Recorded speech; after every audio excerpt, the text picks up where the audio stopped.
In this video, we are looking at the power of goal setting for your health and for life.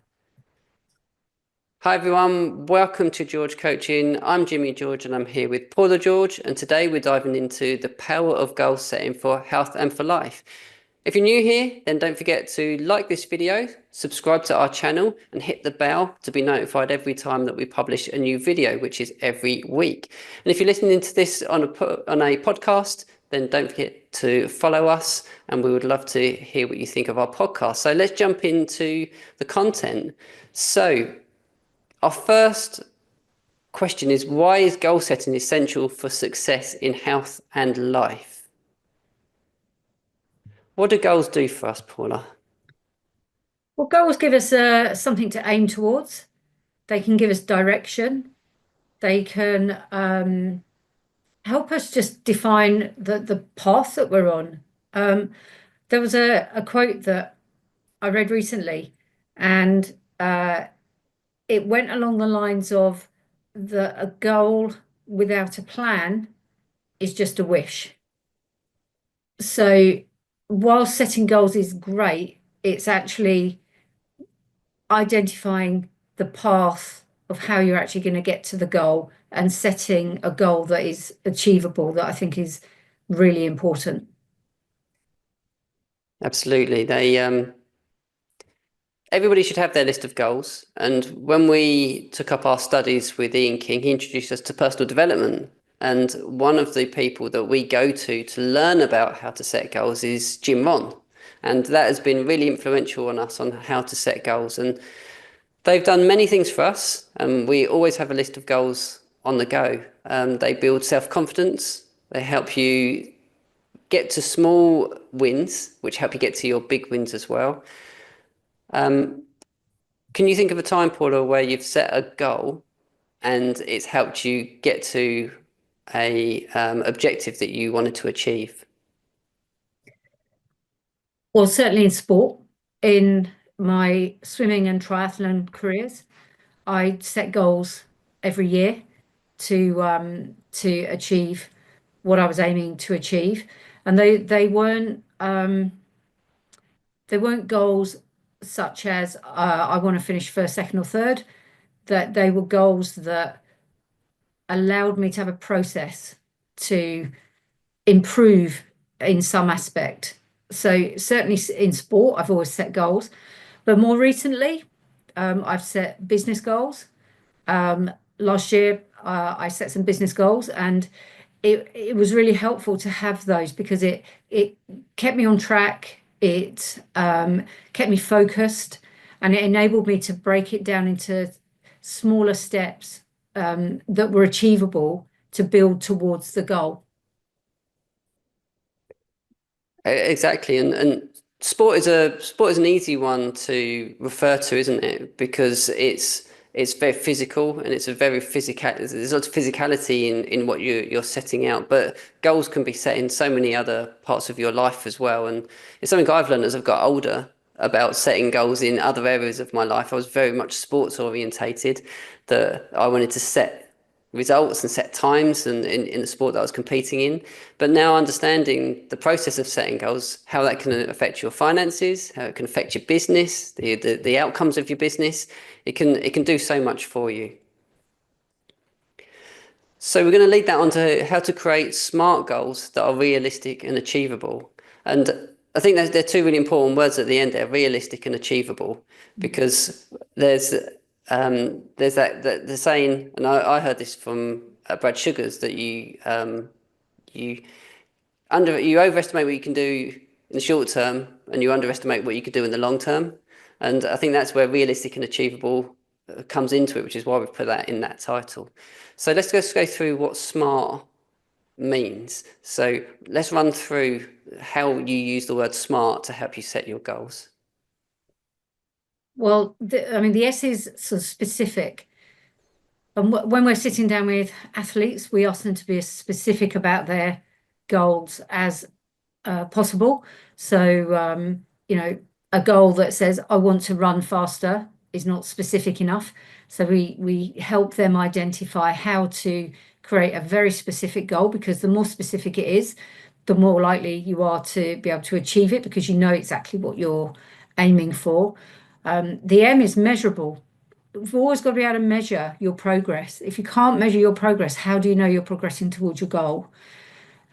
We've talked about achievable, making it achievable, setting a goal for breaking the world 100 meters sprint may be realistic and achievable for some people, but not for the majority of us. And that ties into being realistic as well. And then the other one that I think is really powerful is time framing it. Having an open-ended goal, it can work, but I think actually if you can set a goal that I want to achieve or I am achieving X, Y, and Z by this time frame, it kind of puts some accountability on the goal as well.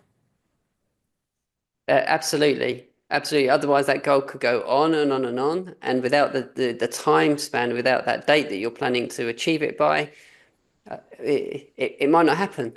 So it's definitely part of the process and the system of setting goals is the time. And there's just one other thing that isn't in SMART, but I've found very powerful is writing it down and putting it somewhere where you can see it, because then it just keeps it in your consciousness and you're less likely to drift. Yeah, absolutely. Absolutely. It needs to be written down, doesn't it? It's really important part of goal setting is that it's written down and that you read it regularly and that you remind yourself of what you're setting out to achieve. And realistic, it's one of them things that only you will know, and you might set your goals and have a go at them, and you might find that it's a skill of goal setting that you haven't quite learnt that you need to practice and how to set goals and how does it feel to do this system. And you might get it wrong the first time, but have another go, and you might just find that your goal was too big to start off with, and it just wasn't actually that realistic. But then go again and see if you can make it a smaller goal and make it a little bit more achievable, and then that process will go. And one thing we will add to goal setting is that once you've set your goals, you reset the next goals. It doesn't just end. We need to keep it. We need to keep it going, so you're always progressing and you're always moving forward. And one more point I would add in also is if your goals are a little bit beyond your reach, that's no bad thing. Again, Brad Sugar says if your goals don't scare you, then they're not big enough. So there is that. However, I do believe they should be realistic because if they are unrealistic, you can get a little bit deflated that you're not making the progress that you want, or you don't feel you're ever going to reach your goal. But again, I don't feel there's anything wrong in redefining your goals. So there's no right or wrong, nothing's written in stone. If that goal really is beyond your circumstances and what you can do in that particular time frame, you reset it and you make it so that it is achievable, it is realistic, and you are going to succeed. Absolutely. Absolutely. And you only know that by doing. Absolutely.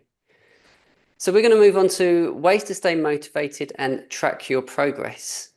So motivation is another topic. It's a big topic, and it's something that we have discussions about regularly with clients about their motivation, and we also have it with our business partners as well about how to be motivated. So let's just go over it. Ways to stay motivated and track your progress. Two really important parts: being motivated, but then also tracking what is going on.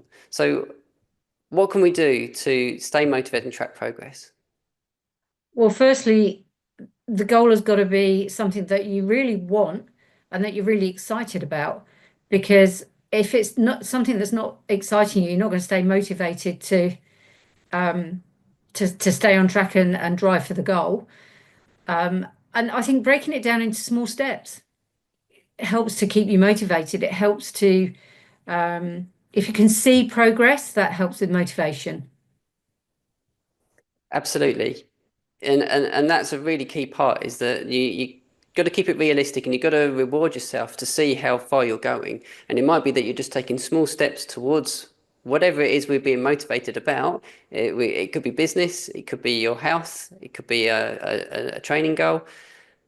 But to keep a track of how things are going, even over a week, can have an impact on your motivation. And if you see that over a month and over a year, then over multiple years, you might actually really surprise yourself with how far you've gone. So that's why you need to track what you're doing so you keep motivated. However, there is the point where we can just get overdone, and we can either start to be overtrained, which we try to make sure that none of our athletes or our clients get overtrained. But if you get to that point where maybe you're overworked or you're overdone, a great way to bring motivation back is to stop and to rest and to recuperate and then just let your body recharge, and then the motivation will return. And another point with staying motivated is to reward yourself. You know, to give yourself a reward when you do feel as though that you're achieving things, and it might just be that you pat yourself on the back, or that you just say how well done to yourself. But giving yourself a reward for the work that you've put in is really important, that you mark that point. Absolutely. So that is everything that we are covering in this video. Paula, do you have anything else to add? No, I just think setting goals, it helps ensure that your time and energy are aligning with what matters to you at that time. Absolutely. So we hope you found this video inspiring. We hope that you found it useful. We'd love for you to subscribe to this channel. If you enjoy this video, please like it and hit the bell to be notified every time that we publish a new video. And if you're listening on podcast, please hit subscribe. You can find out everything that we do on our website, which is georgecoaching.com, and we will see you next time.